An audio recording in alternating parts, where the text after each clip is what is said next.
Seja bem-vindo ao EBDrops, o podcast de ensino cristão da Igreja Batista de Vila Euro. E já que estamos falando de improváveis, eu lembrei de um livro, O Guia do Mochileiro das Galáxias. Sim, pode me chamar de nerd. E tem uma parte do livro que ele fala o seguinte: olha, praticamente impossível é uma improbabilidade finita. Então, segura essa aí com os improváveis. Na série Improváveis, nesta noite, eu quero dizer que Deus usa pessoas improváveis para mostrar a sua glória que é provável. Olá, eu sou a Tog e estou aqui para também conversar sobre essas improbabilidades. Episódio número 20, galera. Número 20. O Adelson falou aqui que com 21 semanas a gente cria um hábito. Então estamos a uma semana de você, ouvinte do EBDrops, criar o hábito de nos escutar. Nessa noite nós vamos então estar estudando um pouco mais de Juízes capítulo 3. Quero pedir para você, Helder, começar dando um pouquinho aí, do contexto em que o povo de Israel estava vivendo ali no capítulo 3 do livro de Juízes. Para a gente se situar, né? Então, assim, o povo tinha acabado de entrar ali na Terra Prometida e, né, como era de praxe, entraram ali desobedecendo, né? Então, assim, Deus falou assim, olha, expulsa todo mundo. Eles expulsaram mais ou menos, eles fizeram tudo mais ou menos.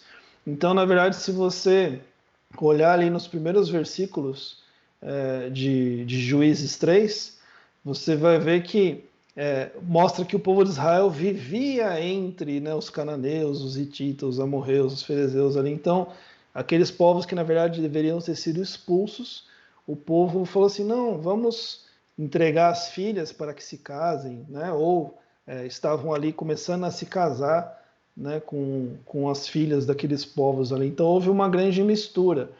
E a gente sabe bem que, a gente até comentou no episódio anterior, que quando Deus estava dando essas ordens para que o povo expulsasse aqueles povos que estavam ali, não era uma ordem militar, era uma ordem totalmente espiritual, né? Porque Deus sabia, olha, aqueles povos que estão ali têm outros deuses, deuses pagãos, deuses que, né, outros deuses, não importa que tipo de deus, mas são outros deuses.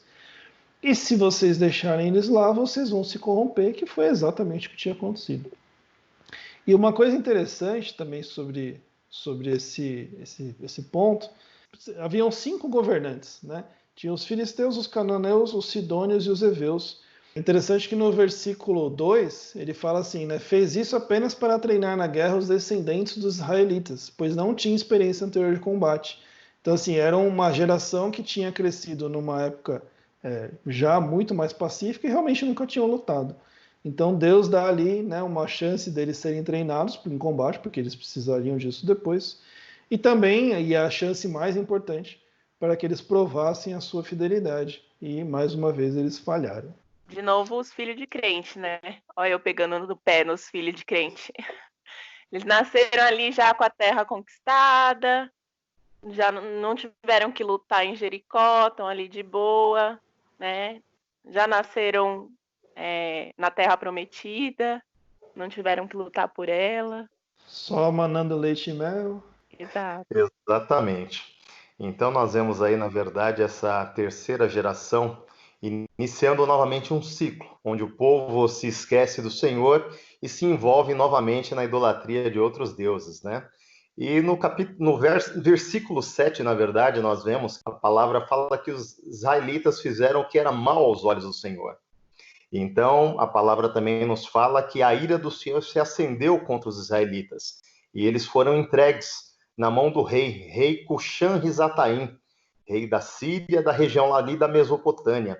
E este rei oprime esta geração, este povo, durante 8 anos. E aqui nós temos que entender uma coisa, que Deus permite essa opressão não como forma de castigo, mas para que os israelitas enxergassem que estavam distantes de Deus e sentissem a necessidade de buscar novamente. Então nós vemos que nesse momento Deus permite o sofrimento para redimir e renovar o povo de Israel.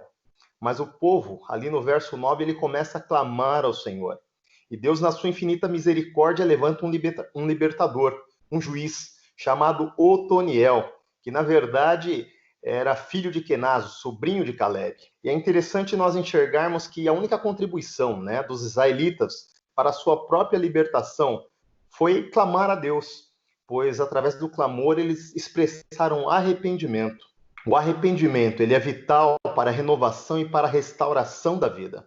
Então aí no livro de Juízes nós encontramos o primeiro juiz, Otoniel. A palavra nos ensina que esse juiz, ele é um juiz que serve como referência para todos os outros juízes, pois no relato histórico a gente vê que Otoniel é o único juiz que não apresenta nenhuma falha de caráter.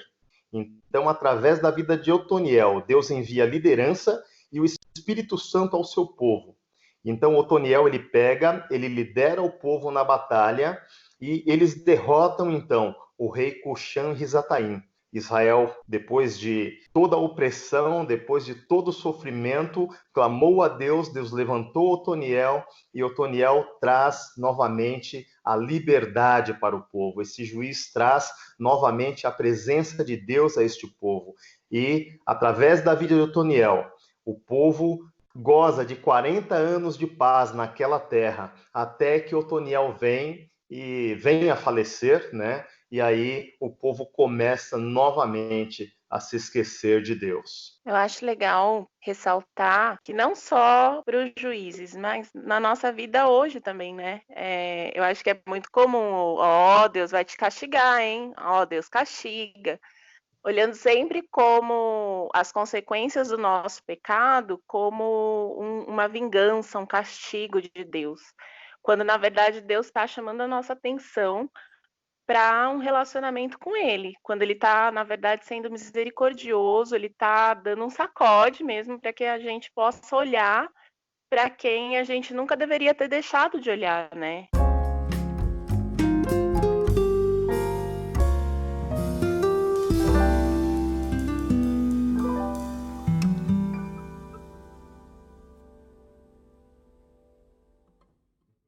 É verdade, Tog. Muitas vezes nós vemos no meio da igreja as pessoas colocando Deus como se fosse aquele feitor, né? Olha, Deus vai te castigar, ele vai pesar a mão. E muitas vezes ele permite situações na vida de cada um para estar mostrando a cada um de nós o nosso próprio caráter, a nossa própria condição. E sempre nos promovendo a chance da remissão. Se Deus realmente deixasse o povo protegidinho ali, né, voltando lá a terra que emana leite e mel, de boa ali e tal, o povo ia numa espiral de miséria e de traição a Deus infinita, né? O povo nunca ia voltar-se a Deus, mesmo que seja aos trancos e barrancos e em ciclos, né? Mas se Deus simplesmente deixasse eles ali guardadinhos, eles nunca iriam mais voltar a Deus, né? Então, por permitir que essas invasões e essas guerras acontecessem, o povo acabava sempre retornando, lógico, era melhor que não fosse assim, mas fazer o quê, né? A gente é desobediente, então Deus, de alguma forma, tem que trazer algo para que a gente se lembre dele. E a segunda coisa que eu acho curiosa desse texto é a questão do Espírito, né? Fala aí no versículo 10, o Espírito do Senhor veio sobre ele. Então você vê as aparições do Espírito Santo no Velho Testamento, e você percebe que no Velho Testamento elas sempre eram pontuais e geralmente a uma pessoa, né? Então, assim, ó, o Espírito do Senhor veio sobre essa pessoa, o Espírito do Senhor veio com esse aqui, né? E hoje a gente está na dispensação, como dizem os teólogos, né? Onde o Espírito Santo é derramado aí sobre toda a igreja, né? Sobre a questão do caráter de Otoniel, a gente pode ver lá desde do primeiro, segundo capítulo, quando todo mundo estava casando com as mulheres dos outros povos, até nisso ele se manteve firme, né? Ele se manteve fiel, ele se casou com uma judia. O caráter dele, a demonstração de caráter dele é revelada, inclusive, na vida cotidiana. Eu acho interessante isso pra gente, que a nossa fidelidade a Deus, ela é revelada na nossa vida cotidiana, nas coisas simples da vida. Bom, Tog, agora fala um pouquinho pra gente o que aconteceu após a morte de Otoniel. O povo voltou a fazer o que era certo conforme seus próprios olhos, se afastaram de Deus, voltaram à idolatria, a outros deuses, se rebelaram contra Deus, e aí Deus os entregou nas mãos de um novo rei. Deus os entregou nas mãos de Eglon, e o povo novamente clamou ao Senhor, e Deus levantou um homem chamado Eude. O legal de Eude é que ele realmente era um improvável. A Bíblia em Juízes diz que ele era um canhoto. O que isso quer dizer lá para a época? Hoje já não é fácil de ser canhoto, né? Hoje já é difícil, já não tem quase nada para canhoto, já tem muito preconceito. Naquela época, o canhoto ele era muito mais olhado como alguém imprestável. A maioria das pessoas, elas eram destras. E a gente olha em vários textos do Antigo Testamento como a direita era representação de importância, né? A destra de Deus, a mão direita. Até hoje a gente tem, né, o braço direito. Você é meu braço direito. E além disso, os estudiosos acreditam que Eude ele poderia ter até alguma deficiência na mão direita, por isso que ele era canhoto. Então ele era realmente alguém improvável. Se ele chegasse para os israelitas e falasse, olha, vamos aí que eu vou vencer esse rei, eu vou trazer a libertação, ninguém ia atrás dele. Mas ele foi levar tributos. Quando ele chegou lá, ele pediu para falar com o rei ali em particular. Depois de entregar os tributos, pediu para falar com o rei em particular. E o rei nem desconfiou que ele poderia fazer alguma coisa contra ele. Afinal de contas, né, um deficiente, canhoto. O que ele poderia fazer contra o rei? Mas Eude matou o rei, porque o rei ele era obeso. A espada de 2 gumes de Eude ficou dentro do rei e provavelmente aí pelo texto bíblico deve ter partido inclusive o intestino do rei, porque saiu cocô para fora. Eude fugiu e eu acho isso também interessante, que é algo que poucos comentaristas falam, mas eu achei muito interessante que os servos do rei, eles não entraram no quarto que estava trancado, porque eles sentiram aquele cheiro e pensaram, ele deve estar no banheiro, né? Então, olha só o que Deus usa para dar tempo de Eude fugir. E após ter matado o rei, o povo foi com ele, e aí eles se tornaram vitoriosos, e aí foi mais 80 anos de paz, 80 anos de liberdade, até que Eude faleceu, morreu, e o povo voltou a fazer aquilo que não era bom aos olhos de Deus. Você percebe que o povo, conforme vai se distanciando de Deus, eles vão se afundando cada vez mais, né? Cada vez trazendo mais opressão para si. Quando foi no período de Otoniel, eles ficaram sob opressão por 8 anos. No tempo de Eude, por 14 anos. Então, é assim, essa tendência que o ser humano tem de cada vez errar mais, né? É aquela coisa, né? Na verdade, uma verdade que a Bíblia nos ensina, que um abismo chama outro abismo.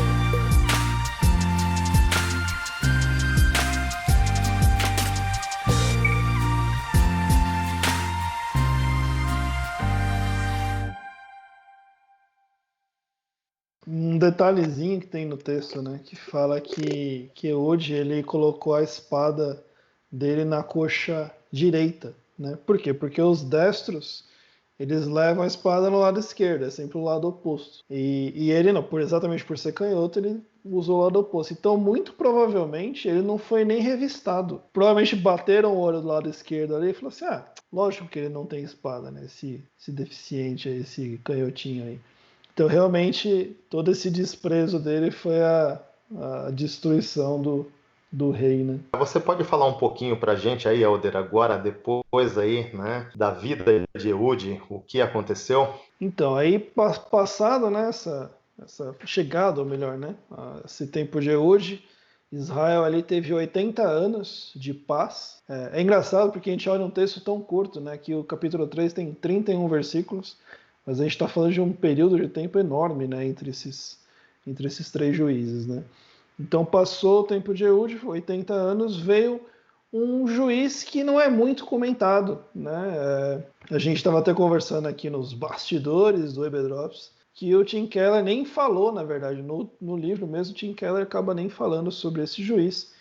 E a própria Bíblia trata pouco sobre ele, que é Sangar. Então o versículo 31 vale até a pena ler, porque é bem curtinho, e fala, ó, depois Jeúde veio Sangar, filho de Anate, que matou 600 filisteus com uma aguilhada de bois, que é uma, a gente foi pesquisar aqui, que era aquela agulhazinha, né, agulhazinha, não um ferrão, que, né, o pessoal usa ali para tocar os bois, enfim. E aí fala, ele também libertou Israel. E o que tem de interessante sobre Sangar? Primeira coisa que ele provavelmente nem era israelense, né? E por que isso? Porque, primeiro que Sangar não é um nome tipicamente hebraico, né? Os estudiosos dizem. E Anat, que é o pai dele, é um nome tipicamente pagão. Né? Diz que Anat era uma deusa cananeia, irmã e esposa de Baal. Olha só, ela é irmã e esposa, tá bom? É isso mesmo que estão ouvindo. Irmã e esposa de Baal. Filho de Anat seria um nome como assim, um homem como Anat, né? Como aquela deusa pagã. Então, assim, esse cara extremamente improvável, né, que merece com todos as honras estar aqui no nosso podcast, foi um cara que libertou Israel também. De novo, o texto não fala muitas coisas sobre ele, o que fala um pouco mais à frente é que eram dias difíceis também, um tempo onde houve muita opressão ali sobre o povo, e veio esse cara que sabemos pouco sobre ele, mas que também libertou Israel e trouxe paz ali ao povo. Então vemos mais uma vez na história Deus usando uma pessoa para a qual o povo nem estava olhando, nem esperava, para demonstrar a sua glória, né? Deus sempre usa pessoas improváveis para manifestar o seu poder e trazer liderança, não apenas liderança física na questão de levar o povo à batalha, levar o povo a uma vitória, mas também a liderança espiritual. Então nós precisamos aprender muito com isso. E vendo todos esses acontecimentos na história, olhando a vida desses 3 juízes, nós podemos começar a trazer nisso um paralelo para os nossos dias de hoje. E primeiramente nós precisamos enxergar o seguinte: para que haja realmente restauração permanente, paz eterna, o povo de Deus precisa de um líder, né? Um juiz, um salvador que seja imortal. E aí nós precisamos lembrar, né, como Jesus se expressa lá em Apocalipse 1:18. Ele fala que eu sou o que vive, fui morto, mas agora estou vivo, e vivo para todo sempre. Então, o Antigo Testamento aponta para o Novo Testamento e mostra essa necessidade que nós temos de um Salvador imortal. Essa ligação nos faz olhar diretamente para a pessoa de Jesus, o nosso Salvador, né? Jesus também é um juiz improvável, um Salvador improvável. Se você se lembrar, pegar lá o texto de João 1,46, lembra quando Natanael perguntou, pode vir alguma coisa boa de Nazaré? Naquela época, Jesus também era um Salvador improvável, né? Os judeus olhavam para Jesus e não viam nele um Salvador. Eles achavam que Jesus era um homem de Deus, era um profeta, mas nunca o Salvador esperado. Então nós precisamos pensar justamente nisso. Como a palavra ela traz essa ligação e nos mostra que Deus, o nosso Deus Todo-Poderoso, ele sempre usa pessoas improváveis para mostrar a sua glória. Em Isaías 53, a palavra fala: Jesus não tinha formosura alguma, nele não se via beleza nenhuma para que ele fosse desejado. Ele era desprezado, era indigno entre os homens. Mas nós vemos que através da pessoa de Jesus, Deus traz salvação para toda a humanidade.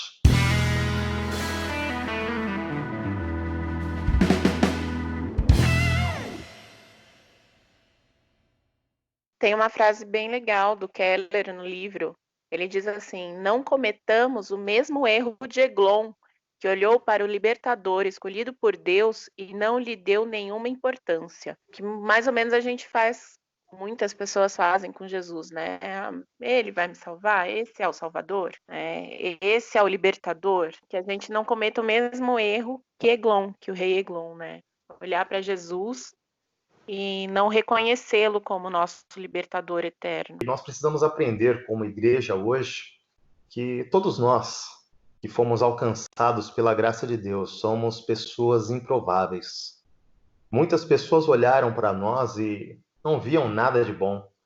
Falavam, puxa, que vai ser? Quem é esse negão, Adelson aí? Meu, isso aí, malemar, e vai dar um cara comum aí, né? Mas não via nada de bom. E Deus olha com olhos de misericórdia, com olhos de amor. Eu acho curioso que os juízes, né, toda essa história dos juízes, né, o ciclo dos juízes, e essa questão do juiz mortal, né, que aponta para a necessidade de um juízo mortal, é mais uma das figuras do Antigo Testamento que apontam para Jesus, né? Então você tem ali os sacrifícios, né, os cordeiros, que eram insuficientes, né, apontavam para a necessidade de um sacrifício redentor e definitivo. Você tem os juízes, né, que também traziam libertação, mas não eram libertações duradouras, mostravam a necessidade de um libertador divino e duradouro. Você tem ali os profetas, né, que traziam mensagens e eventualmente também algum tipo de libertação ao povo e resgate ao povo, mas que também morriam, né, não era algo duradouro. Então, todo o Antigo Testamento sempre apontando para Jesus, para a necessidade de alguém que realmente nos salve, nos liberte e nos perdoe, né, e nos cure de forma definitiva, né? Não é algo que vai ser cíclico. Nós somos cíclicos, né? Nós temos aí os nossos períodos de povo de Israel. Jesus não, ele é sempre de forma realmente definitiva e duradoura. Como o Helder já mencionou, Jesus nos trouxe a libertação verdadeira e completa. Então, se nós estivermos submissos à vontade dele, nós vamos viver e gozar sempre da liberdade que existe em Cristo, da paz que excede todo entendimento. Lógico que isso não significa uma vida sem dificuldades, mas como o próprio Jesus disse, que no mundo nós teríamos aflições, mas que nós tivéssemos bom ânimo, porque ele venceu o mundo. E desta forma nós também conseguimos vencer através dele. Hoje nós temos os nossos ídolos atuais, né? Você para refletir e fala, não, eu não adoro uma imagem, eu não adoro um poste, eu não adoro... Mas aquele povo, eles não amavam os ídolos em si. Eles permitiam os ídolos, eles amavam as promessas que os ídolos traziam para eles. A promessa de prosperidade, fertilidade, de plantação, enfim. E o que isso hoje a gente tem, né? O quanto a gente ama as promessas que os falsos ídolos atuais trazem para a gente. O quanto a gente deseja muito mais prosperidade, ou sucesso, ou projeção. Quanto esse desejo é muito maior do que um desejo de relacionar-se com o Pai, de relacionar-se com o verdadeiro libertador. Bom, pessoal, chegamos então ao fim de mais um EB Drops. Eu espero que vocês possam meditar nesse trecho que nós fizemos e que realmente ele possa edificar a vida de vocês. Que vocês tenham aí uma excelente semana e lembre-se sempre que se você é um improvável, Deus quer usar a sua vida para mostrar a glória dele a todas as pessoas que estão à sua volta. Que Deus te abençoe e até o próximo episódio do nosso EB Drops. Tchau, tchau, pessoal.